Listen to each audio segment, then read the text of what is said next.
and the two gentlemen, or our boy and girl that were lost, and everybody else.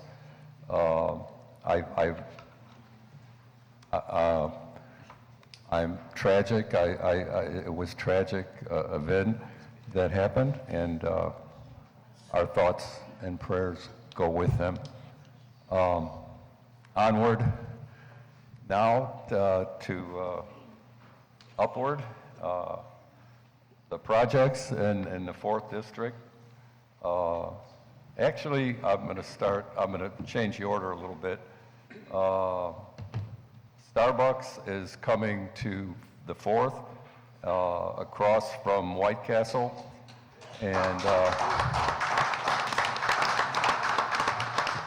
it's actually in the works, and so I will let that begin, and I'm going to go to number 1, overlays. We are doing Tapper from 173rd to 176th. Columbia Avenue, actually, many people have called and said, when are they going to fix Columbia? And Summer to 167th Street, that's a bit in the 4th. So that's great news. And I would cut, I go to Menards when I would cut through the Stardust, the parking lot, or it used to be Sturks, and we cut through there to catch the light on 165th. But anyway, did I say Mulberry, Calumet to Columbia? Forest Avenue, Lawndale to Coolidge. An ornamental lighting, Meadow Lane, 173rd to Ben Levin Drive. And 170th Street, Calumet to Columbia. And I already talked about Starbucks, and with that, I'll turn it back to the mayor.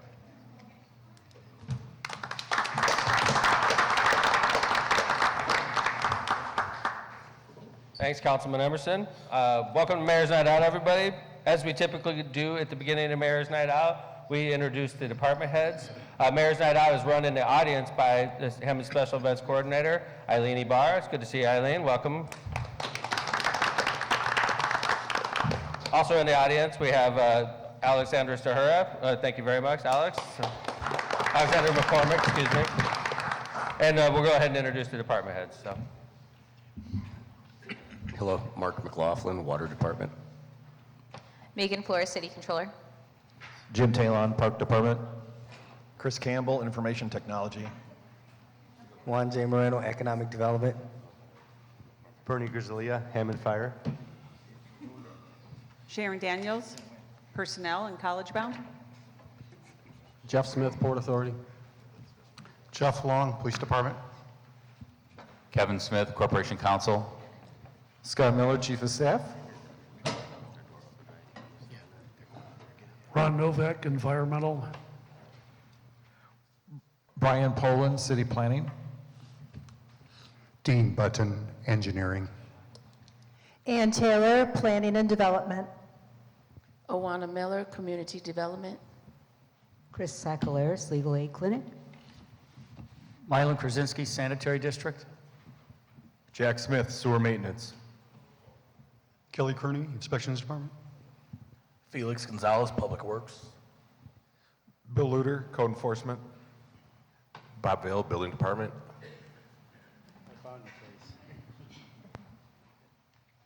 All right, thank you, everybody. It's good to see everybody. Welcome to 4th District. I'd also like to thank Amanda, our interpreter tonight. I'd like to remind you there's a number of people in our audience that watch on Go Hammond that need the services of an interpreter, which is why we have Amanda here. So I try to talk slower, so I give her a break. So keep that in mind when you're talking. She's trying to interpret what you're saying and what we're saying up here. So thank you very much. What's going on, Eileen? Nice to see you. Hi, Mayor. Nice to see you, too. Welcome back. Mayor's Night Out. We took a couple-month hiatus, and we're back. And I know we do this month. Obviously, we're doing this one right now at Urbana. And then next month, September 17th, we're in the 5th District at the Gene Shepherd Community Center. So back doing Mayor's Night Out. Almost done. Yep. So anyway, how we doing? We got. By the way, to remind you, it's been a couple months since we've done Mayor's Night Out. Mayor's Night Out is generated by written questions. All right. The topics are chosen by you. You fill out a written question. I have Noemi and I have Christy over there. They have the topic forms. You fill out the topic. We'll read it out. If I can't answer it, I got somebody right next to me that can. And then we ask for your information on there just to get back to you. If you don't want to put it, that's fine. It's not like we're going to knock on your door and ask you why you asked a question at Mayor's Night Out. We're doing it so we can get back to you, okay?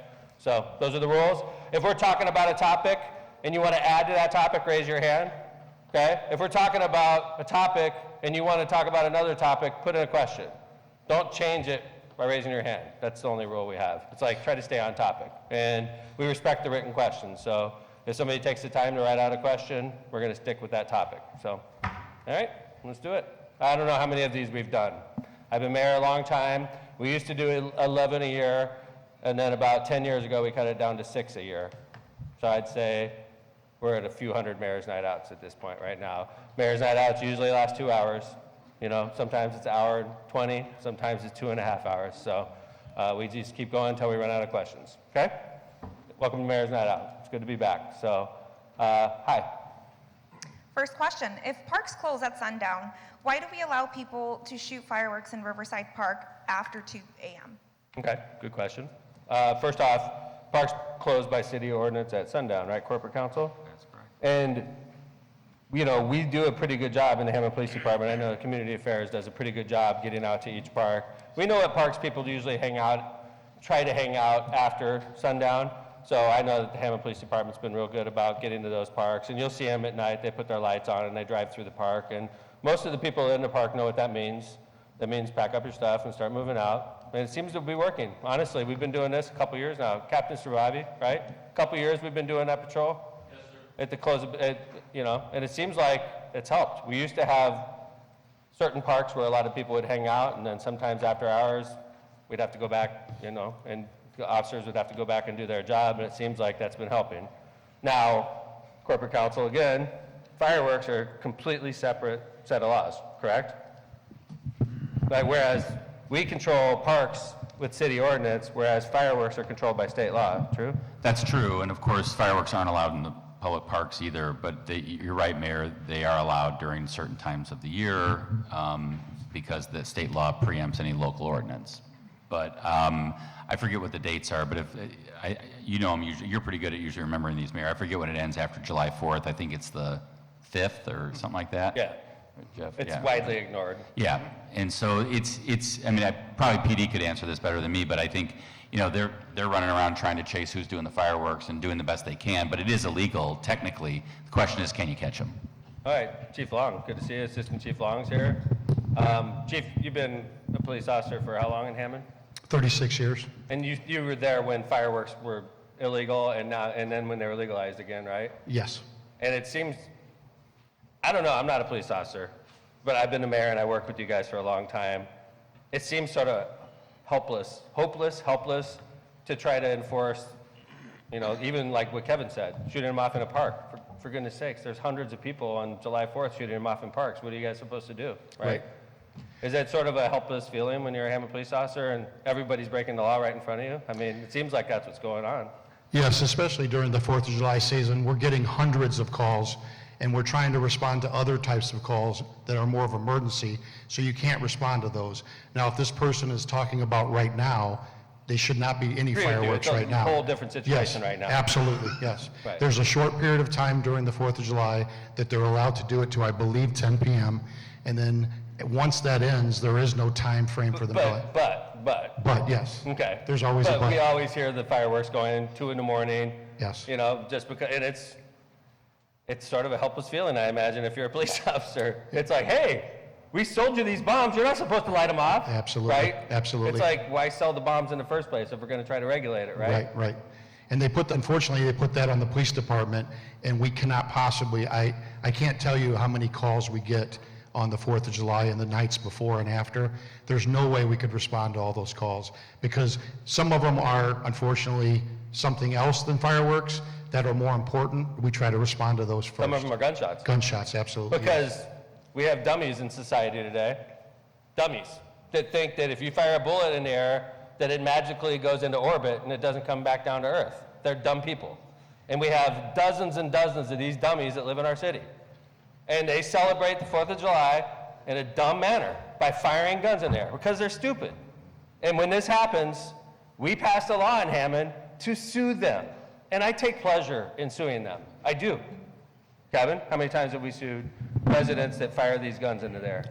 So the police department does a very good job at getting the law department the information when there's someone shoots a gun in the air, someone shoots a gun into the ground, someone shoots a gun into the house, someone shoots a gun inside the house. And sometimes people are just doing it because they want to screw around. Sometimes they say it's in self-defense. But so we take a very aggressive stance at the law department, and the mayor and the city council passed a law that allows us to at least have a civil penalty against people that are doing it. It's $1,500. And we've been very successful. I think this year we filed, 8 lawsuits, and I think 5 people have paid. So we're doing pretty good. And those are civil judgments. And Mayor, if I could say one more thing about fireworks, because I did just look up the code. Fireworks actually are prohibited in parks, and the fireworks code does allow for fireworks to be used on certain dates, as the assistant chief mentioned. So. Okay. But I was talking more about the people that fire their guns in the air. Yep. I take pleasure in suing them, and I'll tell you why. Because it was a 4th District resident and a relative of a city employee that was playing basketball on the 3rd of July in his driveway. And a bullet came out of the sky and killed him. Came out of the sky down, and it paled into his head and killed him. So when I hear and when I see people firing their guns in the sky, if I could do anything about it, I will rock their world. I did it. I had an employee, rocked his world. I don't think I'm gonna have employees doing that anymore. I mean, how many kids do we have to see die before we do something as a society to make sure that people aren't firing guns in the sky? That could come on your house. That could come on your kids. That could come on you. It's the stupidest thing that we allow. We're like, oh, Frank's celebrating, firing a gun in the sky. That's the dumbest thing ever. We need to call the cops. They will do their job, Kevin will do his job, and we'll sue them. And guess what? Not only are they gonna pay a penalty, they gotta hire a lawyer, they gotta go to court, put on a suit. It's no fun. I'll do it, because what they're doing is dangerous, and somehow that's become like, oh, it's cool, don't worry, it's 4th of July. That's insane. We live here. If we allow that, they're gonna come on our house. If you have a big roof in Hammond, like the Sportsplex, you wanna be bothered about this practice, take a walk on the roof of the Sportsplex one time. Take a walk after a big rain, after the 4th of July. Why is the Sportsplex roof leaking? That's why. So we sue them. I guess going back to the original question, it's hard to regulate fireworks, I imagine, especially during the 4th of July. It's hard to regulate them in parks, it's hard to regulate them if they're shooting them off after, because we sell these bombs and then people are shooting them off. Is that fair, Chief? It's impossible. It's absolutely impossible. It makes sense. It's sort of, it's sort of like marijuana. It's sort of like marijuana, because if you're driving with marijuana in your car, these guys, by law, will pull you over and arrest you, right? And you're like, where did you get this marijuana, sir? And you're like, I bought it in Cal City, right down the street, bought it legally, right? Oh, you're under arrest, because it's not legal here in Indiana. It's naive to think they can sell weed down the street and nobody's gonna have weed in their car in Hammond. It's naive, it's just illogical. So is the fireworks laws. Ooh, we're gonna sell you $1,000 worth of fireworks, but don't blow them off after 10 p.m. Like, give me a break. And it's up to us to tell you that we're gonna regulate it. It's not easy, it's nearly impossible. Mayor, can I just, whoever asked that question, can you please meet with me or Captain Strabavi afterwards and we'll talk about that? Because I feel like there's a specific location he's talking about. I love it, thank you. So anyway, does that follow up on fireworks, parks? Please, sir. Yeah, Rob, Captain, nice to see you. Captain Bunner. We got Alex right behind you. You raised your hand, either that or you're saying hi to somebody, but. I was just saying hi to, Well, welcome to Jason Mayor's Gordon. Night. You've been a captain of the patrol division for a long time. I imagine 4th of July is a pretty hectic time for you, right? Very hectic. I'm usually out working with the crew. Once midnight strikes, it's shots fired till 1:30, 2 o'clock. Because that's how they come in, right? Correct. Is it always shots fired, or? Not always, but with certain things we have now, we can detect and tell what we think is shots fired versus fireworks. Okay. Is it, okay, no, man, I appreciate it. So if there's no follow-up on this, we'll go ahead and jump to the next topic. Cool, thank you. Great question, by the way.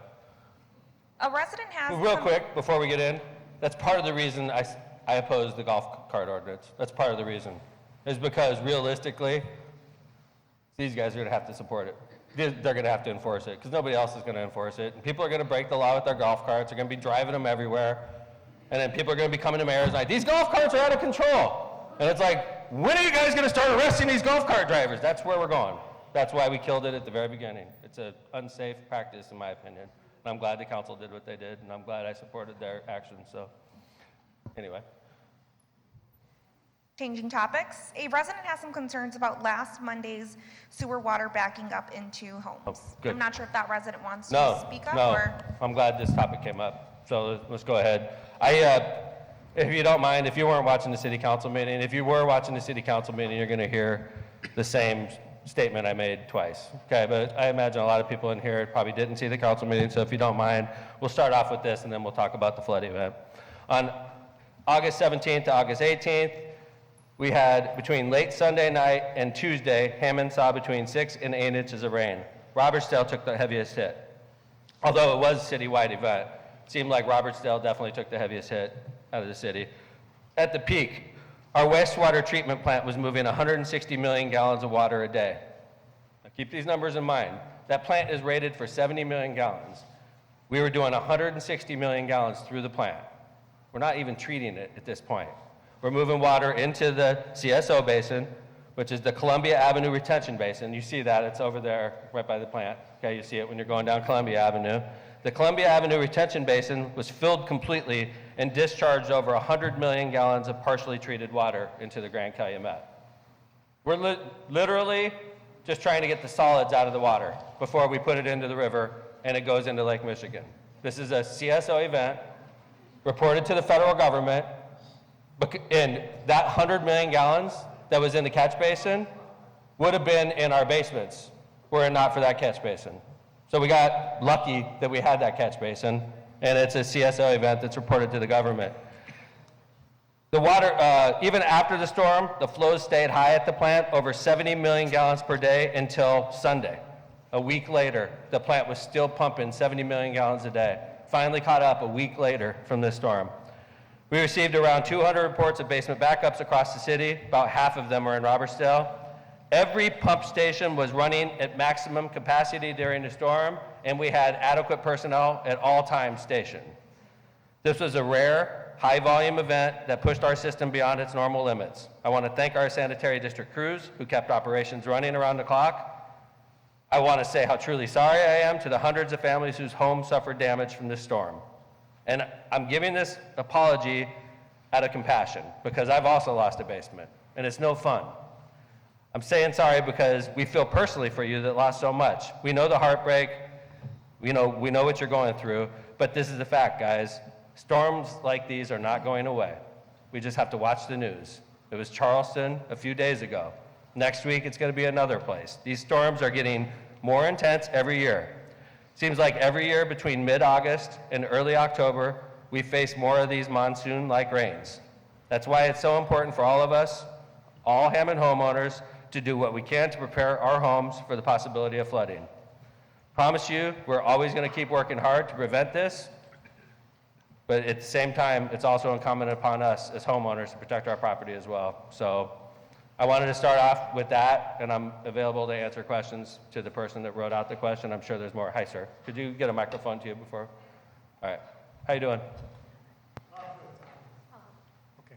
Yeah, thanks, Tom. I mean, and I appreciate the last statement you just made, I guess, is where I'd like to start. So if we know this is going to become a more common event, what are we going to do about it? What is the city going to do about it? Is there a possibility of bigger pumps, another retention pond? What can we do to mitigate this? Because I lived in Hessville in my home 42 years, and I haven't had water until the last 20 years, and I've had water 3 times in the last 10 years, and it's always been sewer water backing up in my home. Prior to that, I never had that issue.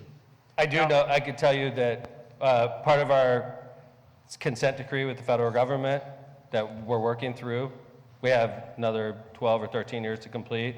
Definitely another CSO basin is part of that. There's also other but the thing about these, it's very costly, these things we're talking about. I want to say that CSO basin, Mylan, where are you? Right here. The CSO basin, when we built it, I want to say it was like $50 million. It's 33 million. 33 million? Yes. Gallons? Yes.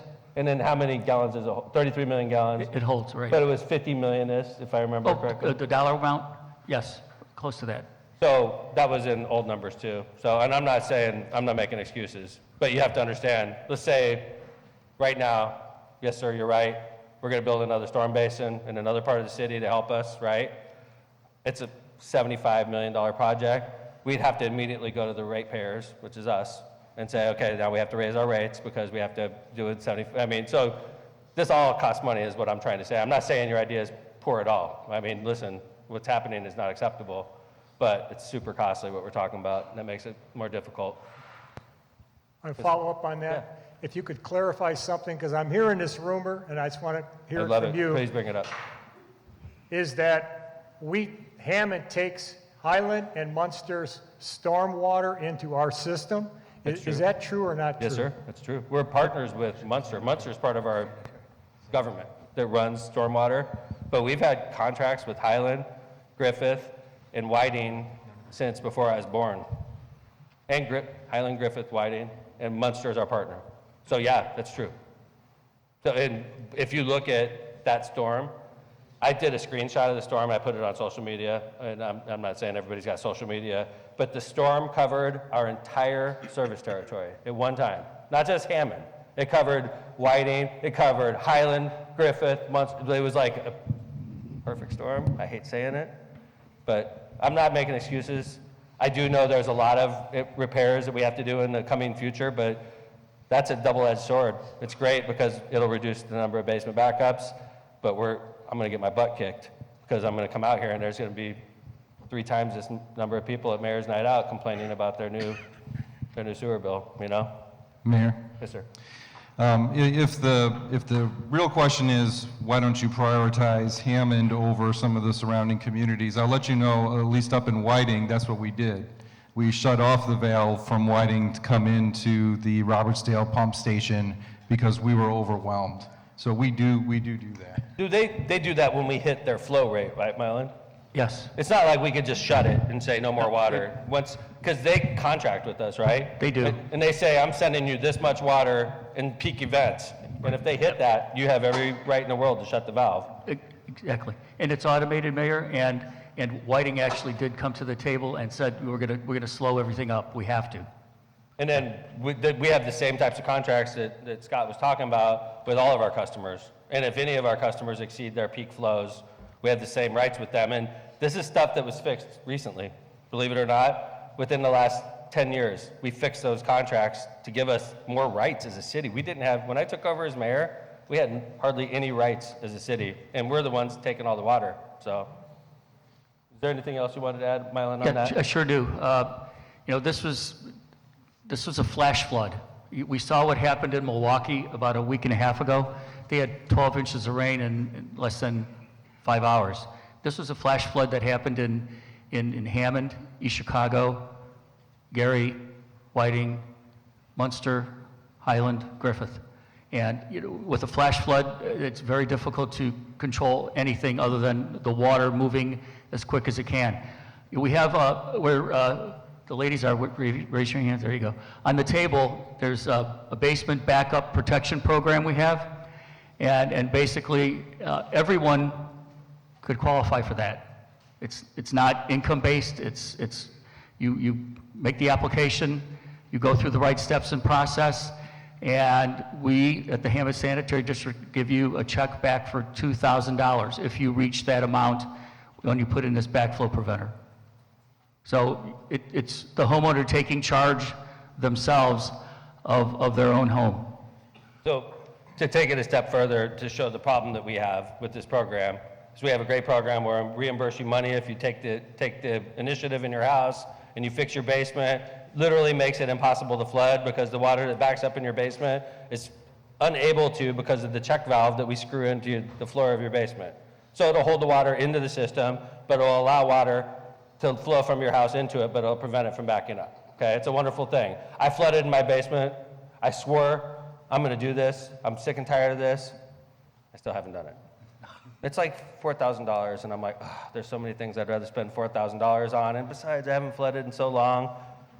And then, I didn't flood, thankfully, but it could any time, and I only have myself to blame, unfortunately. But, and Mother Nature and global warming, believe me, this is a horrifying situation that happened. So, hi, Father, how you doing? Thank you, Mayor. It's good to see you again. Yeah, thanks for coming. I was thinking, there's a friend of mine who has a church over in Homer Glen that they solved a flooding problem in a 5-mile radius from their parish because they bought 10 acres of land and they planted indigenous prairie grasses and flowers because those plants drive rain and water down deeper into the soil so that it doesn't accumulate. Now, granted, this is a flash flood, but maybe we could think outside the box and be preventative and find as many public spaces as possible where we're planting indigenous prairie grasses and flowers that are indigenous to this area that will then help us alleviate not just the flash flood problem, but any other type of water issue that we might have. I'm interested in what you're talking about. So if maybe you could work with my city engineer and get some information to him. That's interesting. And sanitary district. So thank you, Father. Appreciate it. Any other questions on the flood event? And it's not, this is, thankfully, the 4th District was largely spared, but this was a citywide event, but the 1st District took a heavy hit, for sure, and Hessville took a heavy hit, for sure. Hi, sir. Yeah, good evening. So the backflow preventer, is it, if you found somebody to do it for $1,800, say, so the sanitary district would cover the whole $1,800 then? Yes. Okay. Go. It's not a match or something like that? No, sir. No. Covers up to $2,000, okay. Licensed and bonded plumber. Yep. Good job, if you can find that plumber. You have to do or something like that or get, right? It's if you find a license, bonded plumber. Hey, Jack Smith, could you grab a microphone? Jack is, he works in the sewer department. Jack is, if you have a problem in your basement, Jack's crew will be on the scene, right? That's correct. So you've been in thousands of Hammond basements, is that safe? Yes. How often have you gone to a flooded basement with a backflow preventer in it? Well, I can tell you this, Mayor, since the program has begun at the Hammond Sanitary District, we have 4,064 homes that have been put on that list. So that means the sanitary district at one time has sent a letter to that home. We only have 149 that have gotten the backflow preventer since this program has started. Okay. That's less than 1%. I agree. And those are the people that actually flooded. Some of them. Right. See, now with a backflow preventer. Okay, but like going back to the question, so like my fear is if I spend the $4,000 I get reimbursed from the district, is it going to work? Well, yes, but you have to maintain them. You have to have somebody come out, take a look at it, make sure everything's operational. You want to make sure that your flapper that's in the ground is cleaned and so far, so forward. Okay. All right. Any other questions? Hi, sir.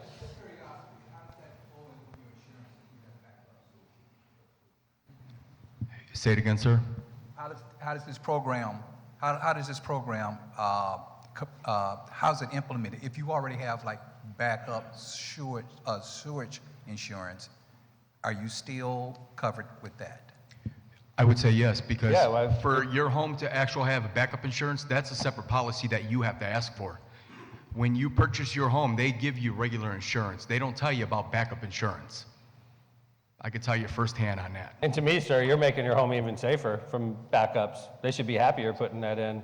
It's not going to be worse because you're putting it in. It's going to be much better. what you should do is also is contact your insurance agent or those that you get insurance from, and you'll let them know that you're putting this in though, or that you put it in. Okay.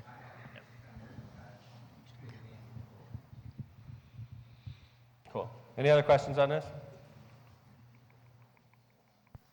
That was yeah, we'll get to you, right. That was a monsoon. I was coming from Chicago when it hit, and I drove immediately home because we knew it was going to be a bad storm, and we followed the storm all the way into the region. It was a monsoon the whole way in. I knew we were going to flood that night. I literally went to bed. Mylan called me up at 11 o'clock Monday night and said, Mayor, we're losing it. We're losing control here. And I knew it was pouring rain. And you look at your phone and seeing the weather report, and we were looking at 6 more hours of rain. I'm like, I'm going to get beat up so bad tomorrow. And it's the worst feeling as a mayor. There's nothing I could do. There's nothing Mylan could do. There's nothing Jack's crews could do. We're at the mercy of Mother Nature, and it's hard to tell somebody whose basement's flooding, this isn't our fault. You don't want to hear it. I get it. So I've come to peace with this as mayor. When that happens, part of my job is to get yelled at. And I'm not being flippant or funny by saying that. That's part of what I get paid for. You're mad, you're angry. You know, it's hard to say this is God's fault, this is Mother Nature's fault, so I'm the face of your anger. That's what I get paid for, and I try to take it well. I just sit there and go, this isn't your fault, Tom, and I go home and cry a lot, but the fact is, you know, that was the storm that we were going to flood if that storm hits today. We just got buried in water. Hi, sir, sorry. Hi, Mayor. Question regarding the cost of the infrastructure. Yes, sir. The backflow preventer? Or no. Regarding like the agreements that we have with some of the surrounding community and the basin. Sure. Is that something that only the Hammond residents would be responsible for, like covering the cost? Great. Or is that something That's that a great question, some sir. of these other communities? We're literally litigating stuff like this with other communities. So we got into a big lawsuit with all of our customers over the last few years. Part of that lawsuit was because at the time Joe Biden's in office, the EPA is strong. EPA is not strong now. Whether you like it or not, they're wondering if they're going to be around, okay? But at the time Biden's in office, EPA is strong as ever. Hammond has an agreement with the federal government that says we have to do basically $250 million worth of work to our plant over the next 15 years. Mayor Tom's stressed because I know ultimately we're going to pay for that, and I have to be the one that tells you about it, okay? So now where was I going with this? I'm sorry. Your question again? Who pays for infrastructure? The overall cost, like, is that purely the responsibility of Hammond residents? So yes. So we got into this big litigation with all of our customers over this big bill that was coming, $250 million. Munster's our partner. They don't want to pay. That's part of why we're getting sued right now from them. They want to minimize how much of the $250 million they have to pay. We have good contracts with our customer communities because of litigation now, where they have X amount that they have to cover in Highland and in Griffith and in Whiting. So the answer to your question is they do have to help us with that infrastructure, sir.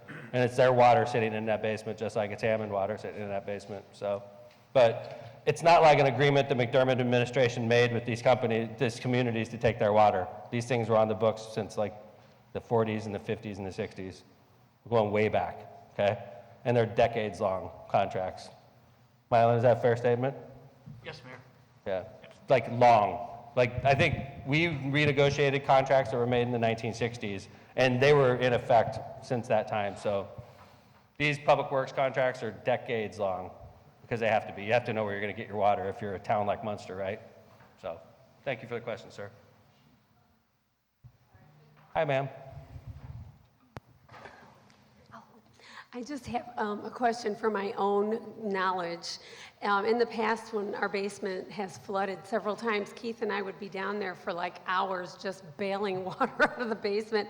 And when we saw this, deeper than ever, faster flowing than ever, we thought the worst. And then all of a sudden, all the water went down the drain real quick. We've never seen that happen before. What accounted for that? Did somebody open up a reservoir and drain the system? I'm going to go for experts on this one, okay? Because I don't understand the system very well. Dean, Mylan, anybody who wants to take that one? So, like, I get this. And then what naturally I think what a homeowner thinks, Dean, so picture this, Dean. My basement is flooded. And I'm like, the city's doing something wrong. And then all of a sudden, it just drains real quick. And you're like, the city did mess something up. I'm sure that goes on in your head, right? I'm sure. You're flooded and you're mad. What is that, Dean? Our system's automated. We're ready for a huge storm right now, true? True.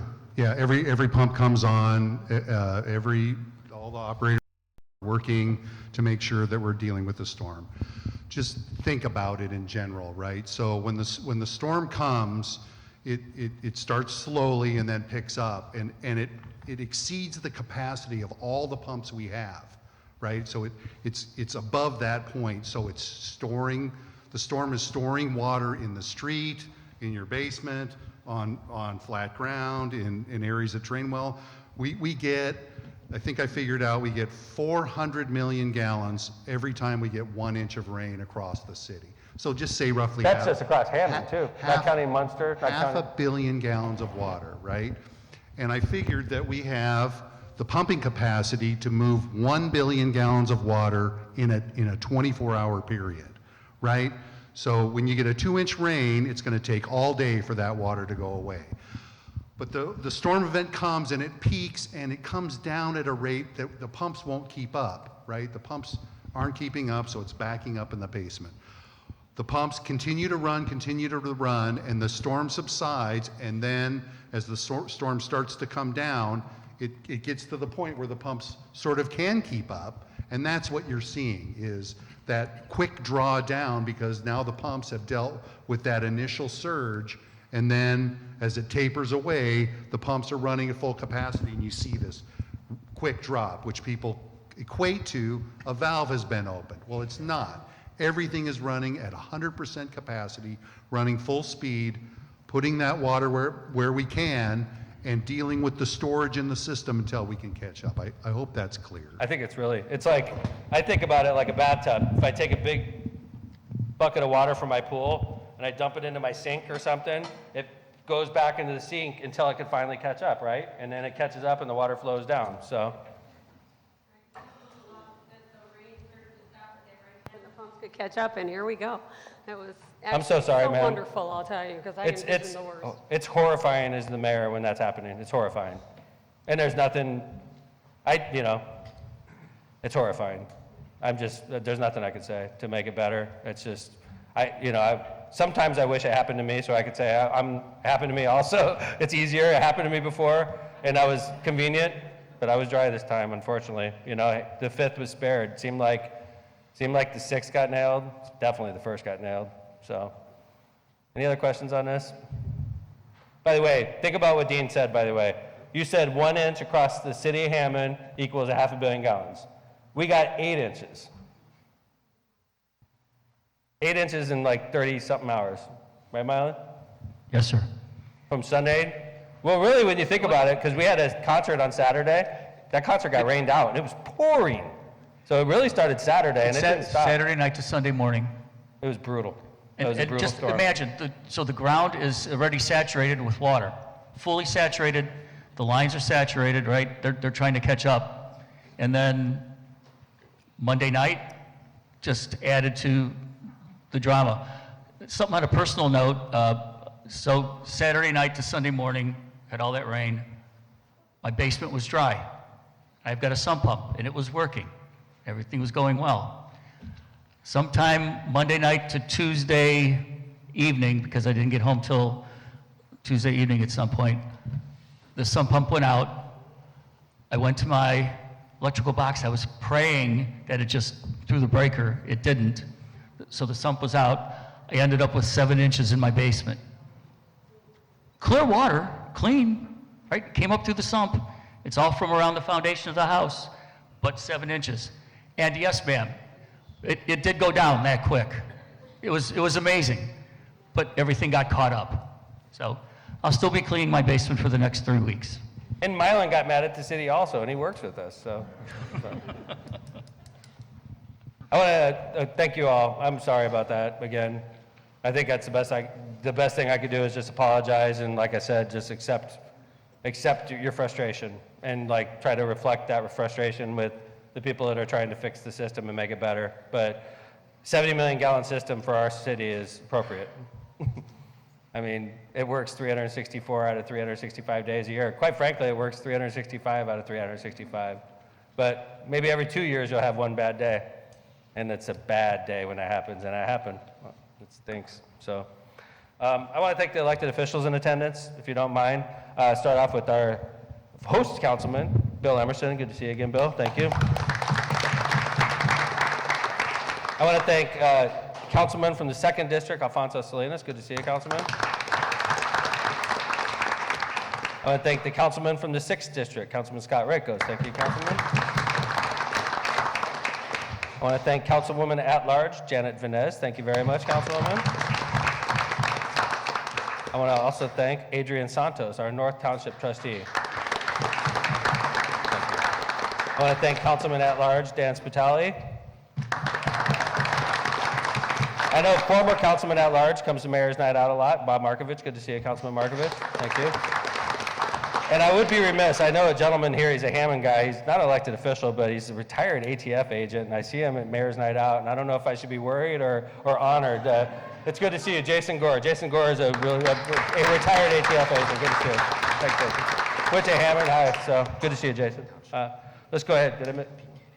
Oh, Pete Kadick from the North Township Advisory Board. Good to see you, Pete. Thank you. You snuck in. Nice to see you, Pete. Thanks for being here, guys. Appreciate it. Let's go ahead and go on to the next question. From the owner of Don Andres Restaurant in downtown Hammond, he has some concerns regarding the construction that's been happening on Holman Avenue. Okay. Unfortunately, after construction started, sales have decreased by 40%. Yeah. He's here requesting some kind of support for his business during Sure. construction. Is he? Hi, sir. How you doing? What was the name of the business again? Don Andres Restaurant. Okay, Don Andres. Yeah, Downtown I love Hammond. Don Andres. Yeah. Hi. Thanks for welcome to Mayor's Night. This is probably a kind of thing maybe we could set up through Ann's office, Ann and Juan.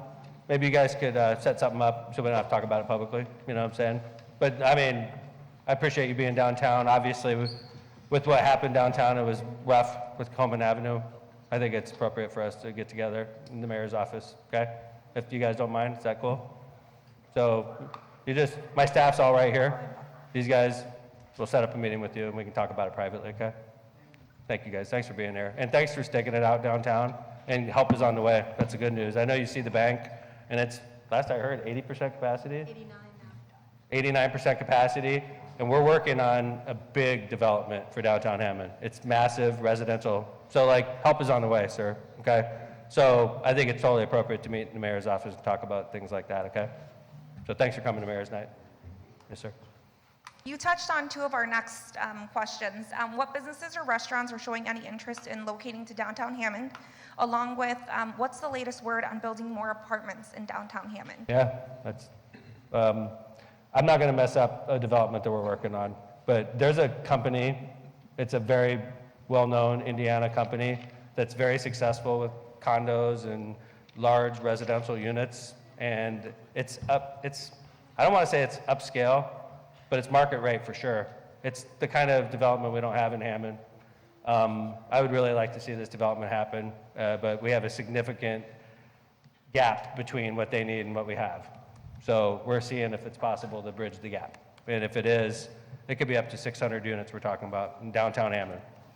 600 units. And based on what happened with the bank, and I'll tell you, guys, I've been mayor a long time, we know that. I've been mayor when nobody was interested in going to downtown Hammond. And I drove through downtown Hammond last week. Audrey, people were walking on the streets. There was parking problems. I loved it. I love parking problems downtown. It was like people were fighting for spots. People were hanging out at night. I'm not used to seeing that in downtown Hammond. So, and I know what it is. It's people like Aubrey that's trying to make a difference downtown. It's people like the developers that built the bank, but it's also that train line, guys. That train line is giving people confidence to invest in downtown Hammond. It's a big difference maker, and I tell you, it was very controversial when it was coming through, but I'm really glad the council and the mayor decided to go along with it because I'm noticing a difference in people that want to be downtown, including the company that we're talking to from Indianapolis. This is a company that would never gone downtown before. Now they want to be down there, but we need to make the numbers work. So that's on the apartment front. The other issue was restaurants. Good news about restaurants. Raimundo opened up Eat finally, which is wonderful. Raimundo Garcia, El Taco Real. Eat is open. I think it's got very limited hours. Okay, so it's weekends only right now. but that's good news, you know, and it took a lot of prompting from us and Raimundo, and we got it open. It's great, though, so stop by if you can go see Eat. I know he's got limited hours, but I'm sure it's going to be great. But we're not done, so we got a lot of work to do. Aubrey, do you want to say something about your restaurant downtown? This is Aubrey Zelenka. She is a mover and a shaker. She came to Hammond, and it's like a hurricane downtown. So. In a good way, I hope. In a good way, for sure. We have Paradise Moto Tiki. We're on Fayette and Oakley downtown. We do coffee Monday through Friday and dinner Monday nights, along with our cruise night Monday night on Fayette Street. And sometimes on weekends we're open. You can follow us online to find out. And we're working on extending our hours and hopefully open every day for morning and night. So Thank you, that's Aubrey. what we're working on. It's great. Thank you. Little did you know you were going to come to Mayor's Night and be on TV in front of millions, right? So, all right. Any follow-up on that? Downtown Hammond? Okay. Hi. You got a follow-up, ma'am? All the businesses, I don't need that. No, it's for the TV. It's for Oh, TV. okay. Yeah. Okay. Has anybody created a map perhaps of just that downtown area where the businesses are and the names of the businesses and stuff? So that We used to have stuff like that. if but we could have that and it could be online, then everybody that's online just shares it, and that way people know, and we can do a better job of supporting it. And then when people move into Hammond, I can tell them about the backflow, which is ridiculously a good deal. I can't believe not everybody in the world has taken advantage of it, and everything going on in other places, Nice. particularly downtown. yeah. We're This is Ann working Taylor. we're working with a design company on a downtown specific page. You can see it now in its infancy at gohammond.com/downtown, but we're going to launch the redesign in about a month. And it'll have maps and links and pictures and events and all that good stuff regarding downtown. Okay? Thank you. All right. What's the next? Oh, we? Hi, sir. Okay. I'm curious as to when the outdoor portion of the YMCA pool is going to be built. Good question. Separate topic, but I'll forgive you. Okay. But that's complicated. First off, it's going to be built. Let's just start with that. We're going to eventually, when you're driving by the YMCA on the boulevard, they're going to have a water park that goes from the current YMCA towards 165th. Okay? All right. So it's going to be built. The money has been set aside. We have the Dean and Barbara White Foundation is going to gift the YMCA that money. It's probably at least $15 million more, and they've already done 50-something million. So that's the good news. It's going to be built. And we have the money for it, which is the most important part. Now for the complicated news. If you look at what we're talking about, there's buildings there. And there's businesses in those buildings that don't necessarily want to move, which complicates it. So we're dealing with that. It's gonna happen. It's just gonna take a couple. It's taking a couple. Well, we're working on it, literally, as we speak, sir. So I'll tell you, one of the businesses I just had a sandwich at today. So I'm part of the problem.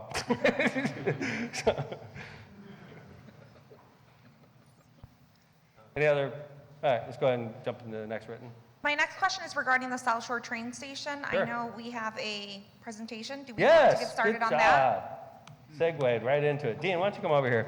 We're going to have a quick 5-minute presentation, and it's in the 4th District. It's a 4th District topic. This is about a sensitive issue, and we want your input. It's about development around the new train station in South Hammond. There's no plans. Listen, there's no plans. This is for your input so we know what to look for down the road.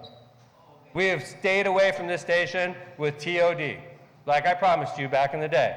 There's no TOD planned, but we need to know your thoughts and your input. So Dean's going to come up here and talk about this proposal. Give us 5 minutes, and we'll be right back into Mayor's Night Out. Dean? Thank you, Mayor. I appreciate that. So as Mayor said, we're starting we've been working on a sub-area plan for South Hammond, and I have our consultant here, Adam Pieper, from Hammond Weigel Klein, or HWC Engineering, who's a long-term trusted consultant. So Adam, why don't you just let the people know what we have planned on that project? Sure, thanks, Dean. So like you said, my name's Adam Pieper. I'm a community planner with HWC Engineering, and we're working with the city right now on the South Hammond Station neighborhood plan. And really what this is about is ensuring the long-term vibrancy of the neighborhood. It started out of a need or an interest to assess the potential traffic impacts to the neighborhood once train service starts, and then identifying potential mitigation measures. So creating a toolbox or being ready so that, again, once that service starts, if there are concerns in the neighborhood, the city's ready to act. Beyond that, we are looking at some other land use and quality of life initiatives, things like if infill or redevelopment are going to happen, how is that appropriate and done in a way that respects the existing framework and fabric of the neighborhood. Beyond that, we want to use the process to engage you all. Again, this is about your interests, thoughts, and concerns for the neighborhood, so we hope you get involved and ultimately create a plan that will be used by elected leaders to guide decision-making and as they make investments across the community. We're not looking at the whole 4th District, so our study area is kind of defined by 165th Street on the north side, Calumet Avenue to the east, the Little Cal River to the south, and then State Line on the west side. So again, why we're doing this is because the Westlake Corridor, that's going to be called the Monon Corridor when it opens for service end of the year, early next year. When NICD did the traffic study with the planning that preceded ultimately the approval and construction, the traffic study was 2016, 2017. So we've already done a number of traffic counts to compare what traffic is now versus what they forecasted it to be. COVID pandemic changed some traffic patterns, community patterns, so we've seen some areas actually a little lower than what was anticipated, some a little higher, but we'll be, again, forecasting additional traffic growth with the stations. Beyond that, this area of the community hasn't seen some of the more recent planning efforts that other areas have, or in terms of sub-area plans, so updating the comprehensive plan or providing some more specific recommendations than what's in the comprehensive plan right now. As the mayor alluded to, we understand there was a lot of displeasure with the 2017 TOD study, so we are not trying to perpetuate those ideas, but again, revisit how new investment can happen appropriately. And then, again, supporting the neighborhood just beyond the traffic interventions, which is really what started this whole conversation. So, like I said, we've already done a lot of analysis. We have a project steering committee that's met, and we'll continue to meet through this process, but we're really at this key engagement point. So we have a workshop coming up in a few weeks, Tuesday, September 16th at Anthem Church on Homan Avenue. So it's going to be 6 to 8 p.m. It's formatted like an open house, so you're free to come and go at any point in those 2 hours. I'll give a brief presentation at like 6:15 and 7:15. It's the same thing, but we want to make it flexible and work for you all. If you can't make it, we have a project-specific website. It is GoSouthHammondPlan.com. And there's a community survey that links to, as well as an interactive map. It kind of works like a Google map where you can zoom in, zoom out, pan around, make comments. I'm concerned about this intersection. We're missing a sidewalk here, things like that. So would encourage you to check out this board. There's a flyer that has the same information up here. And if you've got a smartphone, you can scan the QR code with your camera and it'll take you right to the website. It's Tuesday, September 16th. Thank you, Adam. Tuesday, September 16th. That's the reason we did this at Mayor's Night, is because if you go to Mayor's Night, you're community oriented.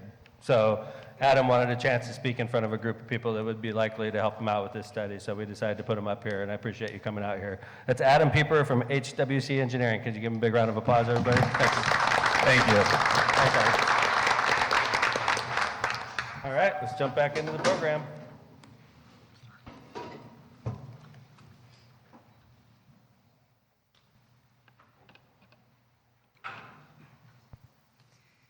No follow-up questions?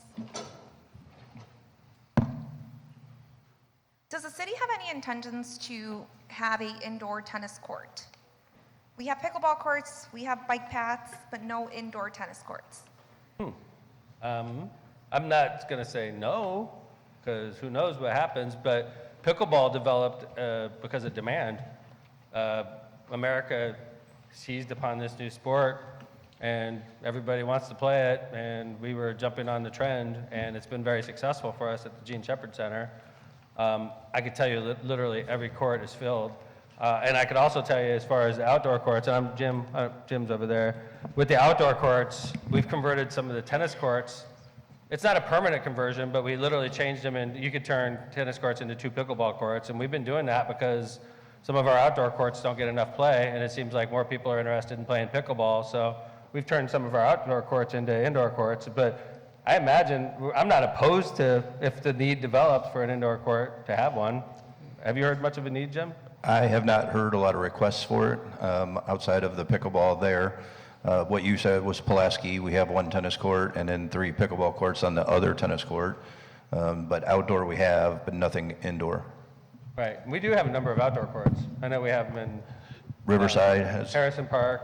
Or Harrison, I mean, yes. India India, right. The only thing I was gonna Dowling, Robertsdale, Dowling, right. Mayor, I was just going to add that a couple years ago, a organization came before the park board and offered free tennis lessons at Dowling Park for adults, children, or whatever, and they were unfortunately underwhelmed with the response. So I think, like you said, when there's a demand, the park board reacts. There was some opportunity for tennis, and it just didn't take off at that time. Not saying that it wouldn't in the future, but right. I don't think we build it and it results in more. Like if we built it, I don't know if we create demand by building it or if we react to the demand. But I'm not anti-tennis. I stink at it, but I can play it. I stink at pickleball. I play that also. So if anybody ever wants to play me, you can beat me, I promise. So, is there a follow-up on that? I'm not anti-tennis at all. It just seems like Kevin and Jim indicated, it seems like some of our tennis courts aren't getting tons of play, which is why we have the pickleball. So, but the good news is, I can tell you that Gene Shepherd Center is doing record business, which is nice, right, Jim? As far as like the number of people that go through the door, the amount of money that they're spending. We have this partnership with 219 Pickleball that's been very fruitful for us, right? Yes, it has. In fact, Gene Shepherd's going to do more revenue this year than it has in the last 7 years from the pickleball. And we're bringing people in from all over Northwest Indiana. You know, it's funny, because you say that, and sitting right next to you is Megan, and she used to run the Gene Shepherd Center. I wonder if she gets competitive when you say that. She's going to be in the Gene Shepherd very soon. Yes, but we built we had lunch in there today, or we had a drop-off. We're trying new things for restaurants to come in. So a restaurant rented out our kitchen today, and they were selling food in there. And we had, as we get into the wintertime, obviously people come inside, and that's when we're expecting a big growth. We just opened this in November of last year, so we'll be 1 year in November, and we're expecting to have a great fall. I drove through your parking lot this morning. I do that, checking on you guys. It was busy. And you could tell the side that was the daycare was busy, but you could tell there's pickleball traffic. But it's not as busy as you normally are in the winter, but you had a good crowd there today. Right, yes. Especially when it's nice outside, people are going to play outside while they still have the chance. Right. So, any follow-ups on that? Pickleball, Gene Shepherd Center, tennis? Cool, thank you. Next question, are renters obligated to keep the alley clear and clean of their garbage or trash? Yes, I can say that safely. But I think that ultimately, this is where I'm going to go to corporate counsel. I think that if you're a landlord, you're responsible for your renters too. If they're not doing what they're obligated to do, that we have recourse against the landlord, right, Kev? That's right, Mayor. I see several of our code enforcement officers here today, and they can tell you that when they need to ticket for garbage or trash in the alley, the owner of the property does get notice. I mean, it's his obligation to make sure that his tenants keep things clean, and ultimately that owner of the property will get the notice. So the answer is yes. It makes me nervous when I hear stuff like that because my alley looks so horrible right now. I'm going to go home and weed whack as soon as Mayor's night out is over. It is horrible. I have the worst alley in the. Hi, sir. To council, what's the landlord's recourse if the renter doesn't do it? So when there's, that becomes an issue between landlord and tenant, right? So if we get too many complaints from the police department or from code, we send the landlord what's called a nuisance letter and say, hey, listen, get your act together or kick out your tenants because it's all going to come down on you, the landlord. That becomes, you need to kick your tenant out. If you got a sloppy tenant, it's just like not paying rent. They're ruining your property. So the landlord has the obligation to take care of it for their, they're the one who rented it to them. They have the contract with, it's called a lease, right? So it's their obligation to take care of their tenant, or we're going to come down on the owner. By the same token, with all this flooding, I noticed there's a lot of garbage out in the alleys that people just throw it out in the back. So we're not going to cite anybody in the meantime because they can't fit it all in the garbage cans anyway. We did a special pickup for the flood victims. And of course, code enforcement, these officers are smart. The code enforcement officers, they're smart. They know the circumstances that are going on. If there's flood damage, they're not going to cite somebody. That would not be wise. And they're smart people. That's why they're in code enforcement. So thank you for bringing that up. All right. What is PD doing about the constant speeding and dragging on 173rd? All right. Bunner, what do you got? All right, let's get Captain Bunner and let's see what he has to say. Along We'll with give that, Jeff a break. Along with that, the next comment is traffic on 173rd between Calumet and Homan. I'm assuming that might be the same Okay, concern. Calumet and Homan. 73rd, my neck of the woods, because I live over by Purdue. 73rd where I live is slow now because we single laned it. And it's as slow as the person in front of you. And some people love it, some people hate it, but it's definitely safer. I used to have traffic over by Purdue. It would be no joke, 50 mile an hour going down 73rd, no joke. And 2 lanes going in each direction. It's like a little highway. I love it, nice and slow. 35, I'll drive 35 behind a slow person all day long. I'm not going to complain. What do you see, Rob? Yeah, Mayor, that's correct. Rob is the captain of patrol. So he's in charge of the traffic unit. He's in charge of the people that are out there making our city safe. So I think you're right about your neck of the woods. Also, the speed signs that Purdue Cal put in, I think, kind of helped too. But as far as that particular stretch, we have our motorcycles out there almost daily checking for speeders, and they're writing a lot of tickets, so slow down. on 73rd? Absolutely. You noticed it too, huh? And then while we're talking about 73rd, you could always tell when traffic is bad on the highway by 173rd. And, because all the traffic that should be on the highway pours into Hammond. You could tell it on Ridge Road, 173rd, 169th, 165th. We start getting traffic jams east and west in our city, so. Absolutely. And that's when we come out and we ticket the trucks that are driving through the city too. Yes, sir. I know you guys do. How many tickets do you think you gave semis last year? Ballpark 200 and something. So one a day? Roughly, yeah, and we're on track to And beat those that are this year. expensive tickets, right? Right, council? They are. They can be. What is the typical truck ticket? So if you see a semi driving on 173rd, they're not supposed to be there. We marked it adequately. If they get a ticket, what are they looking at? Yeah, the signs are very clear, and I want to thank PD and Public Works for making them very clear. I believe they say $1,000. Correct. Up to. Hi, ma'am. Oh, we got to follow up right here. We'll come right. We'll be right.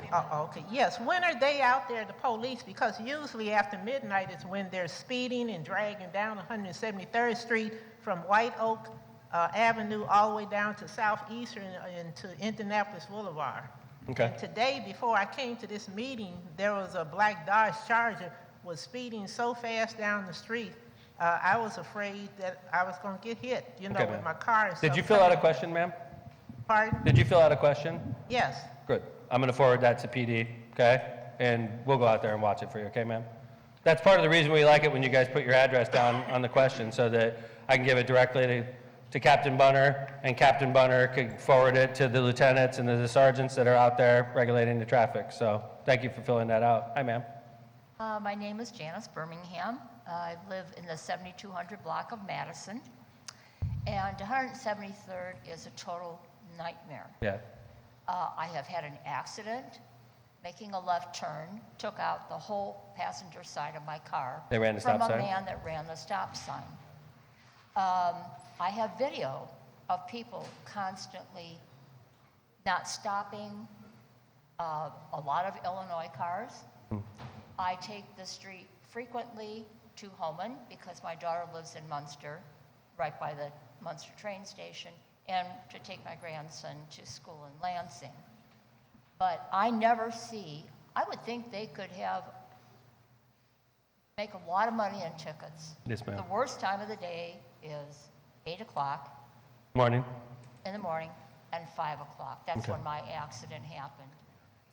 It's just a joke. People are not stopping. It's dangerous. And I'm It's not still going to get better fighting. with the train station, something that Kevin just said. With the train station coming over in that neighborhood, it's not going to get better either. Oh, well, and again, my daughter lives behind the train station in Munster, Mhm. and if they cut Munster, Ridge Road in half, I also am against them narrowing the streets, because I've been tailgated. I can't tell you how many times cars go around me on the left on Homan Avenue. Mhm. It's just extremely dangerous. And then you have Walgreens and Dunkin' Donuts. And this morning, there was a car going into Dunkin' Donuts. He's blocking the traffic, right-hand lane, going eastbound. Why can't we have, I think they'd make a fortune with a stoplight camera or whatever. It's illegal call it. in Indiana. No, I rarely see police officers around there, and I think people, they see them, they see their cars. I know. Again, I appreciate it. I've taken I know there numerous you're talking about. videos of all these people. I'll be honest with you, ma'am. First off, I appreciate your guys' comments. We're going to follow it up. Okay, I want to start off and say that. I'm listening. I hear you. I remember when those stop signs got put up on 173rd in those blocks over there. And I remember it was sort of controversial at the time because in your area over there, it's like stop sign, stop sign, stop sign. Right. Right. From my house, people constantly, and again, we're talking a school street. Mhm. If you want video, I'd be glad No, to I take a trust you, lot of man. video. No, a lot of residents have complained on deaf ears. But- And again, Okay. the accident I had that I got blamed for, it was not my fault. I had to file a lawsuit, and I'm still trying to fix that. Okay. Thank you. I don't know, what is the option?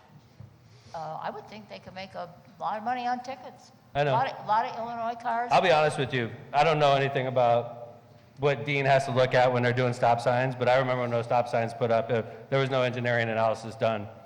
And as a driver, when I'm on that portion of 173rd, I think it's ridiculous that there's so many stop signs just back to back to back like that. I'm not sure if that's warranted or not. That's just how I feel Well, as Tom. it wouldn't matter. If you're at a stop sign, a car will come to my right, Mhm. below the stop sign. I know. I know. Again, I travel it All right. probably All 2 right. or 3 times All a right, day. okay, I'll tell you what, we'll follow this up, okay, ma'am? I don't want to focus the entire mayor's night out on a block in the city, so, no, I hear you, but, Mayor, Yeah. if you could come to our open house that we're having on the 16th of September, these are good ideas to.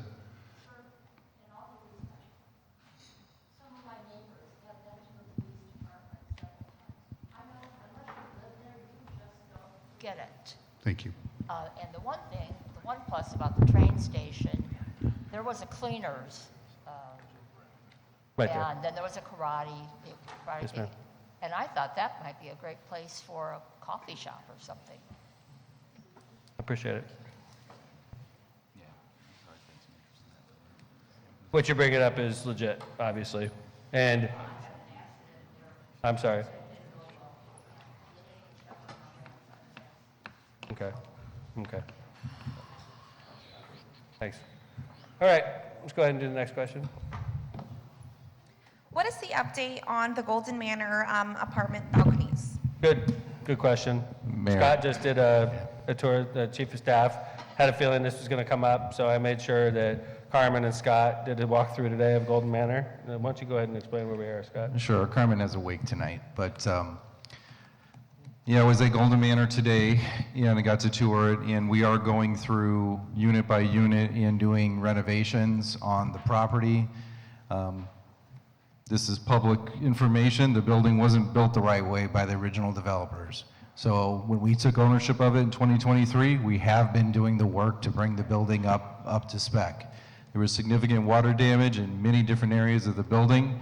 So the residents have been great to work with. We'll temporarily move them to another unit while we renovate their units.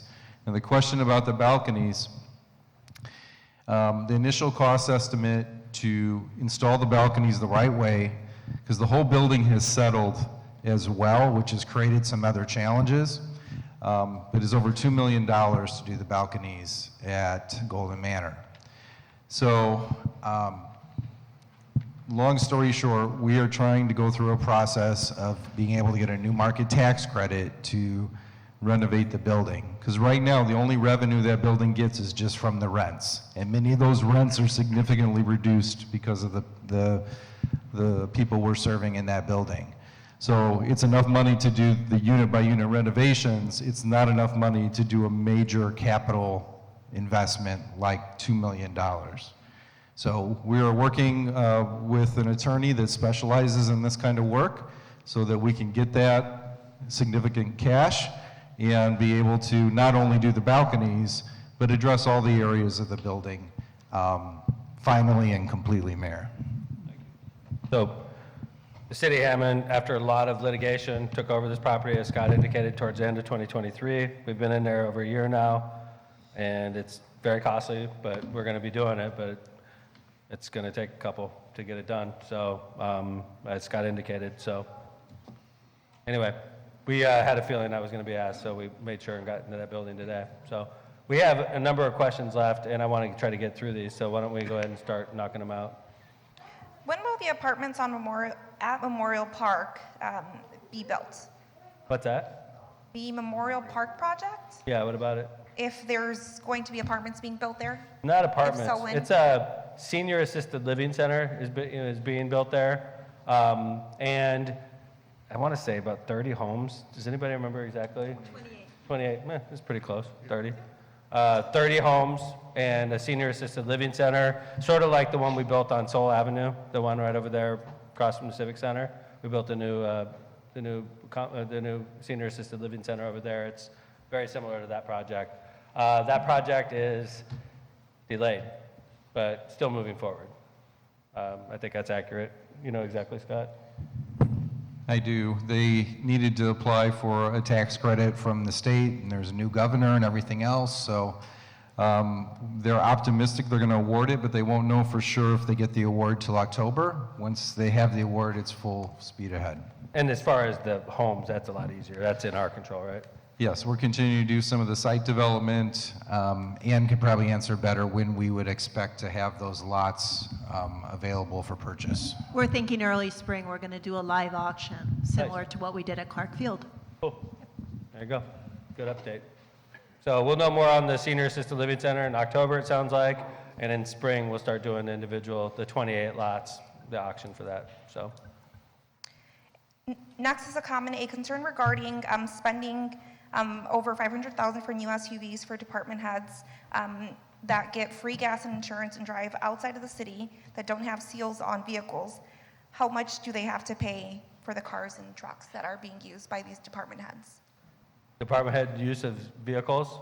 Correct. By city ordinance, they're supposed to have city stickers on their car. That's by city ordinance, so if that's not the case in a department head's vehicle, I urge them to take care of that immediately. All right, so let's start with that. Secondly, the people that have it are, high-level executives are the ones that have it. This is something that's it's part of their incentive package. I know that, I think they have to get taxed on it, Megan. I know, for instance, on my car, it's a water department vehicle. I get taxed on my income tax form on it. Is that applicable to everybody, or is that just a mayor rule? That is applicable to everybody except for public safety. Public safety Okay. is the only ones that So do not get the taxed. police chief's vehicle, the fire chief's vehicle, the Any assistant take-home chief's- vehicles in the city that you see. That doesn't for- get hit to for their police. taxes, but like with the Correct. mayor, if I have a take-home vehicle, which I do, I have to pay income tax on. That like is it's correct, yes. Gotcha. Okay. So I know in that regard, we pay. I'm not sure what else you want to know on that. My salary is public information. I'm used to talking about it. When I'm in schools, it's one of the first questions I get asked by kids. They automatically think the mayor is a millionaire, and I tell them that's sadly mistaken, and then they ask me how much I make. Happens all the time. So I have no problem talking about my salary. I work for you. I get paid by property taxes. I get paid by water department. I get paid by the sanitary district. I also have a car as part of that incentive package, okay? It's got 50,000 miles on it. I don't know what year it is. I think it's 2023. I usually drive them until they get 100,000 miles, which usually takes me about 4 to 5 years. I do 25,000 miles a year, mostly in Hammond, by the way, so I drive a lot. Police officers. Jeff, what does a police officer put on a patrol vehicle a year? 70,000 miles, 80,000 miles a year? Well, a car takes that, a particular squad gets that many miles a year because it's going 24 hours a day, obviously. Right. What is your vehicle, your take-home vehicle? What do you put on a vehicle? It's minimal, probably 12 to 15,000, I would say. I'm doing 25. You want me to raise it? Is that what you're saying? So, all right. So I think it's the people that get it. It's part of their incentive package. I know that they're important to the city. I don't think I should have to justify it, but I am the mayor, and it's taxpayer money we're talking about. So if you have another question on that, I'm willing to answer it. I'm willing to tell you how much I make, whatever you need to know. So, anybody? Thanks. There is a pine bush that's completely blocking a stop sign on 174th and Arizona. If we could please get that taken care of. Yeah, forward that to Public Works. You guys take care of that, Felix? Yes, sir. Thanks. That happened on my block too. It was perfectly placed tree branch, and it was blocking traffic, and I asked them to come out, and they just chop it down. So we'll be out there. This is on the 800 block of Logan Street. What can be done about moving the garbage bins back to the alley? There's always a mess left in the street with massive water and debris, followed by a strong odor. 2 questions in a row for Felix. What do you got, Felix? How long have you been in charge of Public Works now, Felix? Going on 3 years. Wow. Yeah, time Nice. flies when you're Yeah, having fun. it does fly. Congrats.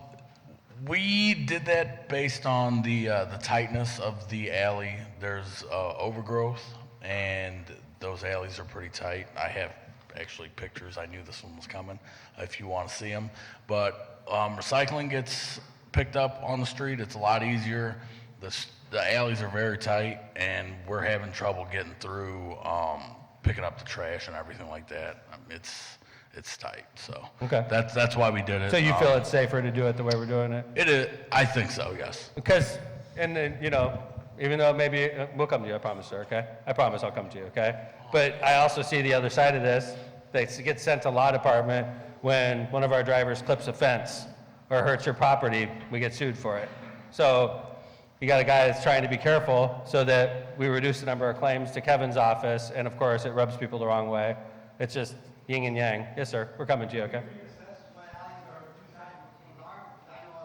Big trucks and big dump dozers, Sir, dual dozers that go through our alley all the time, but the garbage cans can't go through there? Yeah, man. I mean, I have video of you guys, picking up the trash, and it's one thing when we have heavy rain like you guys have been talking about, and, you're leaking the odor down. But it's another thing when you guys dump the and compact trash in front of someone's house and then dump a river in front of it. And then that odor comes all the way down Yeah, the man. block into the sewers, That's and you common. smell that. Yeah. I mean, you would hate that. I know, in your sir. home. I know, sir. I get it. I'm not mad. Nobody's mad. You're doing the right thing, okay? Can you do me a favor? Can you get together with Felix after and you guys could talk it out? Yeah, man, it's cool. Hey, man, we're here to serve you, sir. We're here to serve you, man. We're not trying to screw you over, I promise. I promise you that's nothing personal. That's what happens. I can get a petition Yeah. signed for people to get back to the alley. Okay. It's reassessing Do me a the favor. alley. Hey, Felix. Some of these need to be looked at. Felix, would you guys talk after? Hey, sir, would you stick around? Mayor's not will be over probably in 15 minutes or so. Would you stick around and talk to Felix? We'll see if we can work this out. Maybe Scott could get involved. Okay. We're here to help you, man. And listen, we're all here. This is a common complaint. It is. It's terrible. I agree. And people are usually, where Felix went, people are usually convinced that Public Works is doing it on purpose, and they're not. They're just doing their job, but I get where you're coming from. Know about it and get it loud, but I mean, We're it's just, you know, overwhelming, that smell and day I know. after day, and then Sir? it's one thing when it's, like I said. I'm glad when you're dump here. it in I'm front of glad your you're doing house. this. We're gonna try to fix it, okay, Bob? Okay, sir? I appreciate it. That's the new Tom McDermott right Just a there. little See, back in the follow- old days, I've been all fired up. Now it's like, you know, trying to mature. I'm 56, you know, I'm approaching life differently, so. I'm glad you brought that up, sir. And we're gonna try to fix it, okay? All right, yes, A sir. little follow-up on what he's saying. I think a lot of it would be solved if the city would do more about garbage cans with the lids left open. There's so many garbage cans without the lids, and then when we get the rain, that's when we have this kind of issue. When the garbage cans are being dumped and there's a couple 5 gallons of water, and then when they squish it, it's a mess. Okay, but hold on. I know that you said, but the it's a city code has, violation this not is to just have- like, this is a common, but the problem is this, though. The problem is the lazy homeowner, it's not doing this. Okay, so like this, because you were like, you know, the city has to do something about this. Actually, it's like common sense that the person who owns a garbage can should keep it shut. That's the main problem, right? Okay, and then we're the ones with the river, the lake of garbage inside of there, right? When we get there. What I'm saying is, we have to do, code enforcement needs to do something about the lids that are left Yes, sir. off on a more active basis so that it doesn't continually happen. I turned in a neighbor and they don't care. They don't care. I know. And they continue to do it. So, you know, I think if you have one of your inspectors follow your trucks and cite these people that are leaving their lids off, maybe that This is would, a good issue. it would be, something would be done. This is about what, this is a perfect reason why you do Mayor's Night Out. Okay. This is a perfect reason. It's- Okay. I know.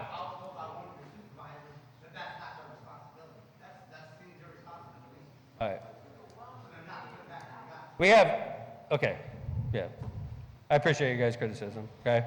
Yeah, and like, I also have to think, we have to put ourselves in the shoes of these men mostly, the men and women that are driving around in trucks, and they're taking our crap, our garbage, our smells, our nasty liquids, and it's splashing on them, and it's splashing on their feet and on their pants and and they smell, and it's our garbage that's on their body. And then you have residents that are like, hey man, you need to do more. You need to like take, it's a fine line, guys. It is, because what they're doing is, not a lot of people want to do what they're doing, and they're doing it. So, I know. I don't know about your situation in particular, sir. I promise you we're going to look at it, okay? There's 25,000 houses here. You shout out an address, I can't picture it in my brain. Sometimes I could, but. I knocked on every single house in this city, sir. That's proof positive. I've knocked on every single house in this city. I don't care. That's fine. You know, listen, we want to help you with your problem. What are you talking about? That is the most that is ridiculous. You're sitting at Mayor's Night Out documenting, you're like dominating the discussion. Nobody cares. You come to Mayor's Night Out, you've been screaming for 10 minutes straight. Oh, just sit down. Just sit down. We're going to do the job for you. Just be quiet. Thank you.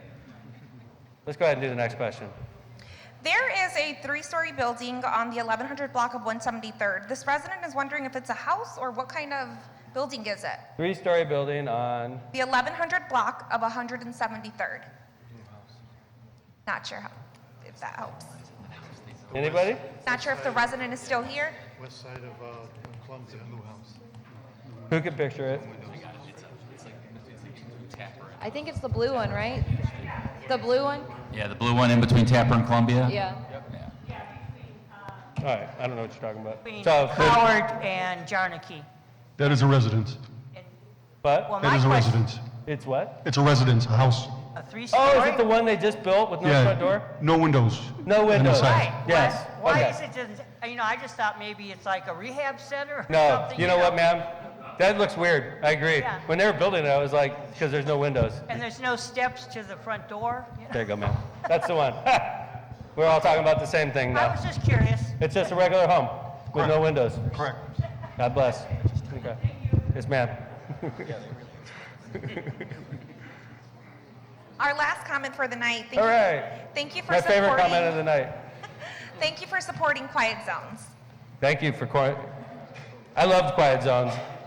You know what, one of the interesting things about the project that's going to happen in Hessville when we do Governor's Parkway Bridge, it's going to create a number of quiet zones that don't exist right now, which means 5 years from now when trains are going through Hessville, they're not going to have to blow their horns as much as they do right now, which is going to increase the quality of life for the residents in Hammond. So I'm really happy about that. So, hi, Father, how's it going?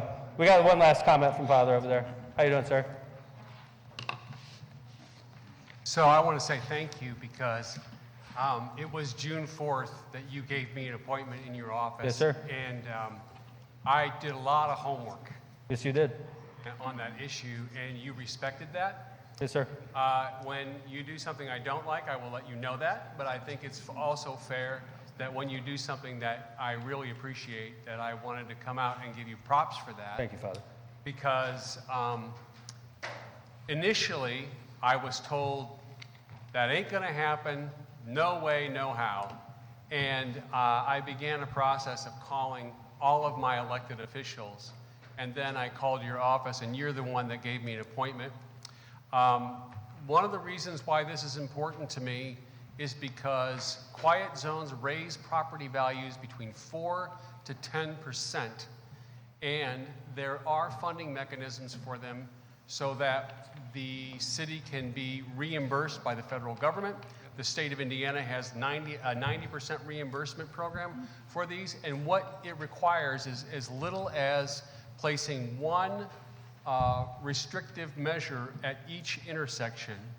It doesn't require massive investment. Sometimes it can be as little as $30,000, although I do know that that's really a pipe dream for the type of project that we're talking about.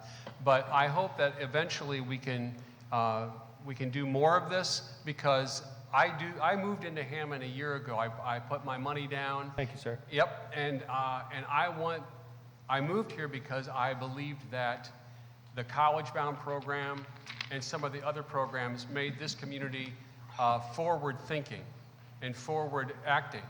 And this is one way that we can think forward to increase our property values. We increase our property values, we increase our tax base. We increase our tax base, then our city can do more. And it's a win-win situation all around. And I want to thank you very much for embracing that and for giving me the time and for actually doing something. I do have a question about that, and that is, I understand that there were readings that needed to be done in the city council for this type of a project. Is that true? And if it is, when would they be? No, I don't think there's anything right now. Dean, is there anything right now? So funding's been approved to start the study. Right. And we've made application to Norfolk Southern. Right. And we had an initial meeting with them to get the quiet zones going. They seem very proactive. So hopefully this will happen a lot faster than my other But quiet there's no zones. action before the council, right? No, well, I don't believe so. I don't think so either, Father. I don't think that requires, but if it does, we'll go through that process. What I'd like to know is when that does happen, if there should be a public comment section on that, I would very much like to be notified so that I can show up. But also, I have plans in the months to come to organize a block club in my area, and I would like for us to be able to show up in numbers to support this cause. So if you could help me with Father, that, could that'd be you great. contact Christy on the way out? Christy right there? Absolutely. And then Absolutely. we'll make sure that if anything comes up, that you and Christy communicate. Christy's right in the mayor's office, so. Yeah, but again, thank you. Yes, sir. Thank you. It was contentious. It was fun. We're back after a summer off. I appreciate everybody being here, all the elected officials that showed up, all the citizens that showed up, all the people that are watching it online. I know that sometimes we're not giving you the answers you want to hear, but I promise you we're going to work hard every day to try to make this a better place. So thank you all very much. Enjoy and be safe.